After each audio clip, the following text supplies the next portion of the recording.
Good morning everyone. Amount लीन, account freeze, message आ गया, आपको email आ गया। ये मतलब कहते हैं ना, एक छोटा सा हार्ट अटैक जैसा हो जाता है इंसान को। अब मेरे पास मेरे एक पहले वीडियो एक अपलोड किया था छोटा सा। एंड पहली बात तो सॉरी, मुझे इतना टाइम नहीं मिल पा रहा है कि मैं थोड़ा लेंथी डिटेल में वीडियो बना पाऊँ। बट अभी मैं ये वीडियो बनाने का रीज़न ये है, रोज़ मुझे कम से कम 4 से 5 मिनिमम उतने कॉल्स तो आते ही है कि हमारी अकाउंट फ्रीज़ हो गया है, अमाउंट लीन हो गया है। अब जहाँ पे मैं कहूँ कि अभी तो मिनिस्ट्री ने भी काफ़ी मतलब इनिशिएटिव लिए हैं। आपको हर कॉल के पहले एक आईवीआर आता है। इतने वीडियोस भी काफ़ी सारे अपलोड है, फिर भी लोग बेवकूफ़ बना जाते हैं। और दूसरी बात, लालच, शॉर्टकट, इजी मनी, गेमिंग, बहुत सारे रीज़न्स हैं। तो मेरी आप सबसे गुजारिश है कि जो इजी मिलता है, यू हैव टू पे हाई फॉर दैट। इजी लंबा टाइम नहीं चलता, वो सिर्फ क्षणिक थोड़ा सा सुख देता है, अच्छा लगता है। अभी यहाँ पे मैं आपको बताऊँ, मैंने जैसे कि साइबर, ये जो अकाउंट फ्रीज और अमाउंट लीन होती है, ये साइबर डिपार्टमेंट के अंतर्गत आता है। हर एक का एक डिपार्टमेंट होता है, ये पहले एक समझ लीजिए। पुलिस स्टेशन में एक डिपार्टमेंट होता है, साइबर डिपार्टमेंट, साइबर सेल। उसके लिए हेल्पलाइन का नंबर है 1930। अब यहाँ पे मुझे काफ़ी सारे लोग कंप्लेंट करते हैं, फीडबैक भी देते हैं कि 1930 पे कोई रिस्पांस नहीं मिलता। तो यहाँ पे मैं बता दूँ, 1930 वर्किंग है। एंड आप समझ सकते हैं कि हमारा पॉपुलेशन कितना है। आजकल ये साइबर फ्रॉड, डिजिटल अरेस्ट, ये सब बहुत बढ़ रहा है। तो आप समझ सकते हो कि वहाँ पे मतलब कितने क्वेरीज जाती होगी, कॉल्स जाते होंगे। सबसे पहली बात तो पेशेंस रखिए, घबराइए नहीं। अगर आपने कुछ भी गलत नहीं किया है तो आपको घबराने की ज़रूरत नहीं है, ये सबसे पहला बात। उसके बाद आपको करना है, आपके अपने सबसे पहले बैंक को अप्रोच करना है। बैंक को आप पहले तो आप जाके पर्सनल एक बार बात करिए, वहाँ पे मैनेजर होंगे, जो भी अथॉरिटी पर्सन होंगे, उनसे आप बात करिए कि ये जो आपकी अकाउंट फ्रीज या लीन हुआ है तो उसका रीज़न क्या है। इस बात को आप ईमेल भी डालिए। ईमेल जब आप डालते हैं तो ब्रांच को डालिए, नोडल ऑफिसर को डालिए, हेड ऑफिस को डालिए, सीसी सबको करिए, उसका रिप्लाई आता है। अब यहाँ पे काफ़ी लोग मुझे ये भी कहते हैं कि मैडम जी रिप्लाई नहीं आता। तो ये हो नहीं सकता। ईमेल का रिप्लाई वो लोग देते ही है और देना ही होता है।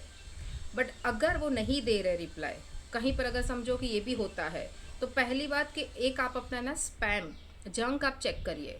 काफ़ी बार है ना, इस तरह की ईमेल्स है ना जंक में या स्पैम में चले जाते हैं, तो वो भी आप एक चेक करिए सबसे पहले तो।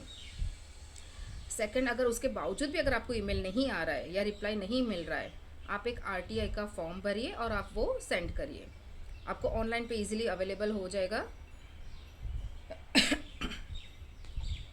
उसके बाद आपको उनको पूछना है कि ये कौन सा पुलिस स्टेशन है, और पुलिस स्टेशन का कौन सा पुलिस स्टेशन का वो साइबर डिपार्टमेंट है। तो वो पुलिस स्टेशन का आप नाम लीजिए।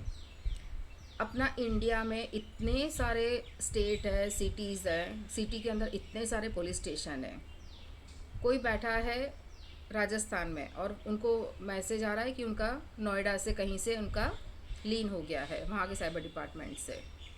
तो वहाँ पर कहाँ एग्जैक्टली पुलिस स्टेशन का नाम आप पूछिए। उसके बाद उस साइबर डिपार्टमेंट में एक इन्वेस्टिगेशन ऑफिसर होता है, जिनको आपका केस असाइन होता है, जो उसके ऊपर कार्रवाई करते हैं, उसको इन्वेस्टिगेशन करते हैं, उसके लिए जो भी उचित कार्रवाई होती है वो करते हैं। तो आप उस इन्वेस्टिगेशन ऑफिसर का नाम पूछिए और नंबर पूछिए। उनसे आप कॉल करिए, उनसे बात करिए। पहले तो आप इनोसेंट है तो आपको घबराने की ज़रूरत नहीं, आप शांति से उनसे बात करिए, वो ज़रूर आपको बताएंगे कि ये क्या वजह से हुआ है। बहुत सारे लोग यहाँ पर ये भी कहते हैं कि उनका फ़ोन लगता नहीं है, जवाब नहीं देते हैं। तो यहाँ पे वापस मैं कहना चाहूँगी कि वो लोग भी काफ़ी बिजी होते हैं। तो आप उनको एक मैसेज ड्रॉप कर दीजिए, व्हाट्सअप कर दीजिए, आप अपनी डिटेल्स दे दीजिए। क्योंकि देखो हमारे पास भी है ना रोज़ इतने कॉल्स आते हैं, इतना वर्कलोड होता है, तो कभी कभार है ना पॉसिबल नहीं हो पाता। आपकी भी परेशानी हम समझते हैं, तो आप ये कर दीजिए। तो ये ज़रूर करिए, फिर आप उनसे बात करिए। अगर उसके बाद भी अगर समझो आपको वहाँ से कहीं से भी कोई सपोर्ट कॉपरेशन नहीं मिलता, तो आपको अपने कोई अच्छे एडवोकेट रहेंगे आपके आसपास, आप उनसे बोलिए, वो कोऑर्डिनेट करके आपका जो भी उचित होगा वो आप आगे वो प्रोसीजर कर लेंगे। और लास्ट में मैं ये बताना चाहती हूँ कि मुझे काफ़ी कॉल्स और मैसेजेस आते हैं, तो प्लीज़ डे टाइम पे वो देखना या रिप्लाई करना पॉसिबल नहीं होता है। डे टाइम में हम लोग कोर्ट में होते हैं, शाम को भी हमारे मीटिंग्स कॉल सब चलते हैं, बट उसमें से भी फिर भी मैं उनको रिप्लाई हर एक को देती हूँ।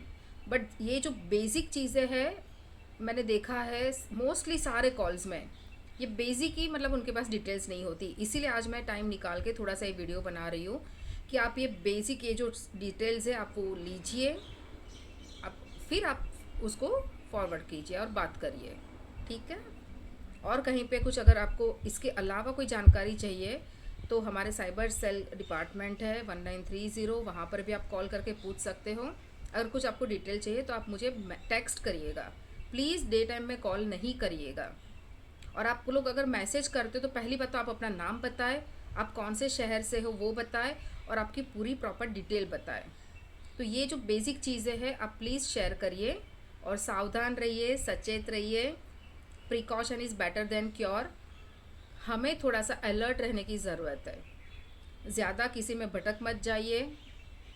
कोई आपको कुछ